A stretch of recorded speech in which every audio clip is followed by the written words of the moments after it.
Me friends and ఫ్యామిలీతో సరదాగా బయటకు వెళ్ళటానికి కారు లేదా అయితే వెంటనే ఈ నెంబర్కి కాల్ చేయండి. నమస్తే రేవంత్. నమస్తే అండి. రేవంత్, మార్కెట్ ఫాల్ చూస్తున్నాం. గత 5 సెషన్ల నుంచి నిజంగా ఊహించని నష్టాలు మార్కెట్లో కొనసాగుతున్నాయి. కాబట్టి ఒక విషయంగా చెప్పాలంటే 17 లక్షల కోట్ల రూపాయలు లాస్ట్ 5 సెషన్లలో మార్కెట్ నుంచి బయటకు వెళ్ళిపోయింది. అంటే ఆల్మోస్ట్ గత 2 సంవత్సరాలలో బిగ్గెస్ట్ వీక్లీ ఫాల్ ఇది. అవునండి. కాబట్టి మార్కెట్లో ఇంత వాలటాలిటీ ఉంది కాబట్టి కొత్తగా మార్కెట్లోకి వచ్చిన వాళ్ళు కానీ రావాలి అనుకున్న వాళ్ళని కానీ ఈ యొక్క మార్కెట్ క్రాష్ను దృష్టిలో ఉంచుకొని అంటే మినిమం ఎటువంటి కామన్ సెన్స్ ఉపయోగించి వాళ్ళ ఇన్వెస్ట్మెంట్స్ని ప్లాన్ చేసుకోవాలి అంటారు మార్కెట్లో? ఫస్ట్ మార్కెట్కి రెస్పెక్ట్ ఇవ్వండి. ప్రధానమైనది మనం చేసే ప్రతి పనికి మర్యాద ఇవ్వటం, మన పెట్టుబడులకు మర్యాద ఇవ్వటం అనేది ఫస్ట్ బేసిక్. ఎక్కడ పెట్టినా ఎట్లా పెట్టినా పెట్టుబడులు వస్తాయి అనే మాట కరెక్ట్ కాదు అని చెప్పేసి ఫస్ట్ నుంచి మనం ఆర్గ్యూ చేసేది. ఈ రోజు మార్కెట్స్ దాన్ని ప్రూవ్ చేయడం మొదలుపెట్టాయి. సో మార్కెట్స్లో ఇన్స్టెబిలిటీ అనేది చాలా కామన్గా జరిగేది. సో ఎప్పుడైనా మన ఇన్వెస్ట్మెంట్స్ అనేవి ప్లాన్ చేసుకునేటప్పుడు గోల్ ఓరియంటెడ్గా ఉండాలి. ఏ పర్పస్ కోసం పెట్టుబడులు పెడుతున్నాము ఈ విషయాన్ని మనం క్లియర్గా తెలుసుకున్న తర్వాతనే పెట్టుబడులు పెట్టాలి. ఇది ఫస్ట్ పాయింట్. మీకు ఏదో 1 సంవత్సరంలో అవసరం ఉంది, 2 సంవత్సరాల్లో అవసరం ఉంది, పొరపాటు కూడా మీరు మొత్తం ఎక్స్పోజర్ తీసుకోవచ్చు. అసలు 1 సంవత్సరం అయితే మొత్తం ఎక్స్పోజర్ తెచ్చి మార్కెట్లో పెట్టద్దు. నన్ను అడిగితే ₹1 కూడా పెట్టద్దు. కుదిరితే FDలో పెట్టుకోండి, 1 year లాకిన్ తోటి అయిపోయిన తర్వాత డబ్బులు తీసి మీ అవసరాలకు వాడుకోండి. 2, 3, 4, 5 సంవత్సరాలకు వెళ్ళాలి, ఇంకా టైం ఉంది అని అనుకుంటే ఏదో ఒక 20%, 30% ఈక్విటీలో పెట్టుకొని అంటే కన్జర్వేటివ్ హైబ్రిడ్ పోర్ట్ఫోలియో టైప్లో మెయింటైన్ చేయాలి. అంతేగాని కంప్లీట్గా 100% ఈక్విటీ వితిన్ 3 yearsలో కూడా ఒక రకంగా చాలా రిస్కీ. మార్కెట్లో ఒక నేచర్ ఉంది. మార్కెట్ చరిత్ర ఏం చెప్తుంది అని అంటే 2 ఏళ్ళు, 3 ఏళ్ళు, 1.5 లేదా 1 సంవత్సరం వరకు యావరేజ్గా నేను ఎక్కడికి కదలకుండా కూడా ఉంటాను అని ఒక విషయాన్ని మార్కెట్ చెప్తుంది. అది నేను చెప్పనవసరం లేదు. ఒకసారి మార్కెట్ యొక్క చార్ట్ని ఓపెన్ చేసి ఎవరు చెక్ చేసినా కానీ అందులో చాలా క్లియర్ డేటా కనిపిస్తుంది. మార్కెట్ ఎక్కడ కదలకుండా కూడా ఉండే సమయం అనేది ఒకటి ఉంటుంది అని. సో ఆ సమయాన్ని దృష్టిలో పెట్టుకొని బై ఎనీ ఛాన్స్ నేను మార్కెట్లో కనుక ఈ టైం ఫ్రేమ్లో పెట్టుబడులు పెడితే నా షార్ట్ టర్మ్ గోల్స్లో ఎఫెక్ట్ అయిపోతాను అన్న మైండ్లో పెట్టుకొని గోల్ ఓరియంటెడ్గా మీ ఇన్వెస్ట్మెంట్స్ ప్లాన్ చేయండి. చిన్న చిన్న అవసరాల కోసం అంటే తక్కువ సమయం ఉన్నటువంటి అవసరాల కోసం తీసుకొని మార్కెట్లో ఎటువంటి పరిస్థితుల్లో పెట్టుబడులు పెట్టకూడదు. 2, అండ్ మీరు పెట్టినటువంటి ఇన్వెస్ట్మెంట్స్ సరైన సెగ్మెంట్స్లో ఉన్నాయా లేదా అనేది రివ్యూ చేసుకోవడం కూడా మన బాధ్యత. ఫర్ ఎగ్జాంపుల్ మనం ఏదో రీసెంట్గా ర్యాలీ అయినటువంటి మ్యూచువల్ ఫండ్స్లోనో లేకపోతే బాగా మనకి న్యూస్లో సర్కిల్ అయ్యేటువంటి స్టాక్స్లోనో ఇట్లా రకరకాలుగా పెట్టుబడులు పెట్టేసి ఉంటాం. ఓకే, తెలుసో తెలియకో కొన్ని పెట్టాం. తెలిసి పెడితే కనుక డెఫినెట్గా వాటి ఫండమెంటల్స్ని ట్రాక్ చేస్తూ ఉంటాం. తెలియక పెట్టిన వాళ్ళు ఇప్పుడు కొంతవరకు ఇబ్బంది పడుతూనే ఉన్నారు. సో ఒక్కసారి మీరు దాన్ని ఎగ్జిట్ అవ్వాలా, అందులో ఉండాలా, అది మ్యూచువల్ ఫండ్ కావచ్చు ఏదైనా కానివ్వండి, ఒక్కసారి ఇంటర్నల్గా వెళ్ళి చెక్ చేయడం మొదలు పెట్టండి. అదే స్టాక్స్ అయినట్లయితే వాళ్ళ ఫండమెంటల్స్ ఎలా ఉన్నాయి, అసలు వాళ్ళ రెవెన్యూస్ గ్రో అవుతున్నాయా లేదా, వాళ్ళ క్యాష్ ఫ్లోస్ అనేవి ఎలా ఉన్నాయి, వాళ్ళ ఆర్డర్ బుక్స్ అనేవి ఎలా ఉన్నాయి, వాళ్ళ ఎర్నింగ్స్ అనేవి ఎలా ఉన్నాయి, వీటన్నిటిని కూడా ఒకసారి విశ్లేషించే ప్రయత్నం చేయండి.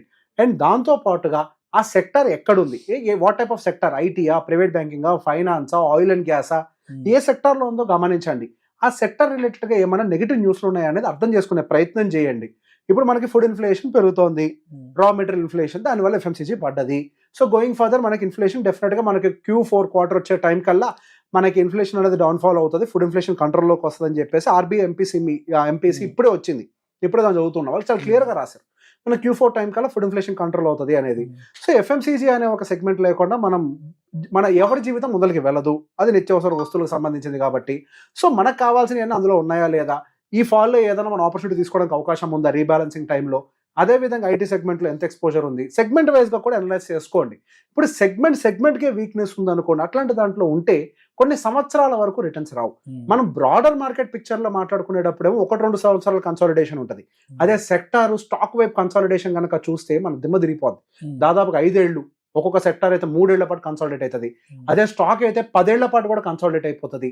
సో అందుకే స్టాక్స్ని చూస్ చేసుకునేటప్పుడు మల్టిపుల్ పారామీటర్స్ అన్ని చెక్ చేసుకొని అట్లీస్ట్ ఇప్పుడు రీబ్యాలెన్స్ చేసేటప్పుడు ఈ పారామీటర్స్ అన్ని చెక్ చేసుకొని ఉండాలా ఉండకూడదో ఖచ్చితమైన నిర్ణయాన్ని తీసుకోవాలి.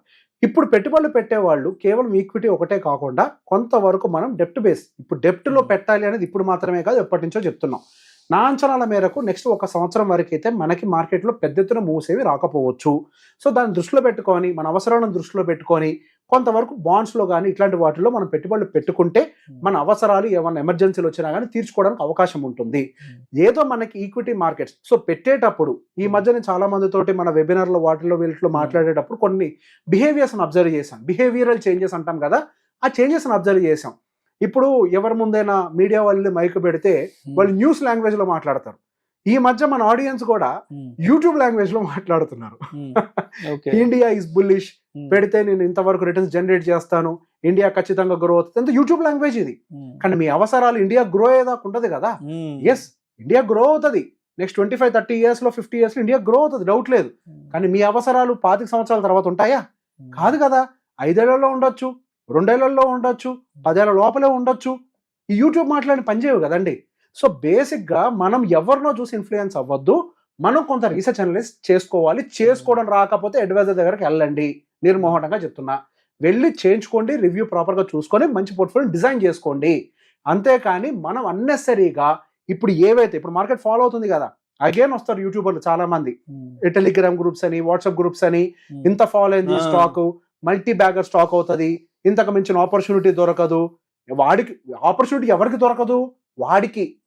ఎందుకు? ఇప్పుడే వాడు డబ్బులు చేసుకోగలడు మీ దగ్గర నుంచి, ట్రాప్ చేయడానికి. ఇక్కడ డబ్బులు మీకు కాదు ఆపర్చునిటీ, వాడికి ఆపర్చునిటీ అవుతుంది. కాబట్టి ఇట్లాంటి వాటి అన్నింటిలోకి వెళ్లకుండా ఓపికగా లాంగ్ టర్మ్ ఇన్వెస్టర్ అనుకోండి, కళ్ళు మూసుకొని ఇన్వెస్ట్ చేయండి, ఏం కాదు. లాంగ్ అంటే అందుకు ఇందాక చెప్పా, 10-15 సంవత్సరాల టైం ఉంటే హ్యాపీగా ఎస్ఐపి చేసుకోండి. ఇప్పుడున్న మెథడ్లో మాత్రం ఎస్ఐపిస్ అనేవి కొంత బెటర్గా పనిచేస్తాయి. లంసమ్ చేసేటప్పుడు మాత్రం కొంత బాండ్స్ అవసరమైతే పెట్టుకొని సిస్టమేటిక్గా ట్రాన్స్ఫర్ చేసుకోవడం అనేది కొంచెం బెటర్. ఇన్ బిట్వీన్ మనకి మార్కెట్స్ అనేవి పైకి వెళ్తున్నట్టుగా కనిపిస్తూ ఉంటాయి, మనం ఏదో కంగారు పడాల్సిన అవసరం లేదు. సో ఇక్కడ ఇంకొక బిహేవియర్ కూడా అబ్జర్వ్ చేశాను. సో రీసెంట్గా మార్కెట్ కిందకు వచ్చిన తర్వాత 23,200 రేంజ్కి వచ్చాక మళ్ళీ మనకి 24,000 బ్రేక్ చేసి కొద్ది పైకి వెళ్ళింది కదా. అప్పుడు అరే రీగెయిన్ అయిపోయింది కదా, ప్రాఫిట్స్ ఏదో కొద్దిగా ఉన్నాయి మ్యూచువల్ ఫండ్స్లో, వాటిని అమ్మేసి మళ్ళీ తర్వాత ఎంటర్ అవుదాం అన్న మైండ్ సెట్ కూడా కనిపిస్తుంది. మ్యూచువల్ ఫండ్స్లో ట్రేడింగ్ లాగా ఆటలు ఆడకండి. మ్యూచువల్ ఫండ్స్ అనేవి స్వింగ్ ట్రేడింగ్ కోసం, వేటి కోసం డిజైన్ చేయబడలేదు. లాంగ్ టర్మ్ పర్స్పెక్టివ్లో మీరు మైండ్ ఉన్నప్పుడు అప్పుడప్పుడు కొద్దిగా అమౌంట్ని యాడ్ చేసుకుంటూ పోండి. డిప్ వస్తే కానీ కొద్దిగా ఏదో పైకి లేచింది కదా ప్రాఫిట్ బుక్ చేద్దాం. ప్రాఫిట్ బుక్ చేయటం అనే వర్డ్ ఇన్వెస్టింగ్లో ఎందుకు వస్తుంది? ప్రాఫిట్ బుకింగ్ అనేది ఎప్పుడు వస్తుందండి? సహజంగా స్వింగ్ ట్రేడర్స్కి వస్తుంది. ఎవరికైతే టెక్నికల్ నాలెడ్జ్ ఉంటుందో వాళ్ళకి వస్తుంటుంది. కాబట్టి ఇట్లాంటివన్నిటిని మైండ్లో పెట్టుకోకుండా మధ్యలో మళ్ళీ బౌన్స్లు వస్తాయి. ఆ బౌన్స్లో మీరు ఎగ్జైట్మెంట్కి తీసుకోవాల్సిన అవసరం లేదు. మనకి ఎకనామిక్ స్టెబిలిటీ మళ్ళీ వచ్చింది అని అంటే డెఫినెట్గా నాలాంటి వాళ్ళు ఎవరో ఒకళ్ళు ఎకనామిక్ స్టెబిలిటీ వస్తుంది. గోయింగ్ ఫర్దర్ మార్కెట్స్ కొద్దిగా స్టేబుల్ అయి పైకి వెళ్ళొచ్చు అన్న మాట కూడా చాలా మంది చెప్తూ ఉంటారు. సో ఎవరైతే మీరు ఖచ్చితంగా నమ్ముతారో వాళ్ళ మాటలను దృష్టిలో పెట్టుకొని వాళ్ళు చెప్పిన స్టాక్స్లో కాదు, మ్యూచువల్ ఫండ్స్లో పద్ధతిగా పెట్టుబడులు పెట్టుకోండి. కానీ స్టాక్స్ జోలికి మాత్రం దయచేసి వెళ్ళకండి. ఈటీఎఫ్లు వెనకాల పరిగెట్టకండి. అది అవుట్ రేట్ గా చెప్తున్నా. ఈటీఎఫ్ అనేది ట్రేడెడ్ ఫండ్, పేరుని అర్థం చేసుకోండి. ఈటీఎఫ్ అనేది డిజైన్ చేయబడ్డది దేనికోసము అని అంటే స్వింగ్ ట్రేడింగ్స్ ని క్యాప్చర్ చేయడం కోసము. లేకపోతే మ్యూచువల్ ఫండ్ ఒకటి సరిపోతుంది కదా. ఈక్వలెంట్ గా ఎందుకు ఇంకోటి క్రియేట్ చేశారు ఎక్స్చేంజ్ లో? ఆ పేరు పెట్టిన పేరుని అర్థం చేసుకోండి. మీరు ఎవరైనా కనుక పెట్టాలి అనుకుని మ్యూచువల్ ఫండ్ లో పెట్టండి. ఈటీఎఫ్ మీ మైండ్ కన్ఫ్యూజ్ చేస్తుంది. ఎందుకనంటే అది నిమిషం చార్ట్ మారుతుంది, మిమ్మల్ని కన్ఫ్యూజ్ చేస్తుంది. కాబట్టి ఈటీఎఫ్ అనేది మన ప్రోడక్ట్ కాదు. నాలాంటి వాళ్ళకి పనికి వస్తుంది. ఎందుకు? మేము టెక్నికల్ అనాలిసిస్ ఇవన్నీ చేసుకుంటాం కాబట్టి మాలాంటి వాళ్ళకి పనికి వస్తుంది స్వింగ్ ట్రేడింగ్ కోసం. కానీ ఇన్వెస్టర్స్ కి అయితే పనికి రాదు. ఈ మార్కెట్ డౌన్ ఫాల్ లో ఉండేటప్పుడు సహజంగా ఇట్లాంటి కంటెంట్ కి వ్యూవర్షిప్ అన్ని ఛానల్స్ కి వస్తూ ఉంటాయి, అందరు కంటెంట్ క్రియేటర్స్ కి వస్తూ ఉంటాయి. ప్రతి ఒక్కటి విని కన్ఫ్యూజ్ కాకుండా మీ లక్ష్యానికి అనుకూలంగా పెట్టుబడులు పెట్టండి. లక్ష్యానికి అనుకూలంగా టైం ఫ్రేమ్ ని బేస్ చేసుకొని సరైన పెట్టుబడులను ఎంచుకోండి. Thank you so much Revanth. Thank you అండి. మార్కెట్ ఫాల్లో ఉన్నప్పుడు కొత్తగా మార్కెట్లకు వచ్చే వాళ్ళు ఎటువంటి జాగ్రత్తలు తీసుకోవాలి, ఎటువంటి వైవిధ్యభరితమైన పోర్ట్ఫోలియోని డిజైన్ చేసుకోవడం గురించి చాలా చక్కగా తెలియజేశారు. Thank you so much. Thank you అండి.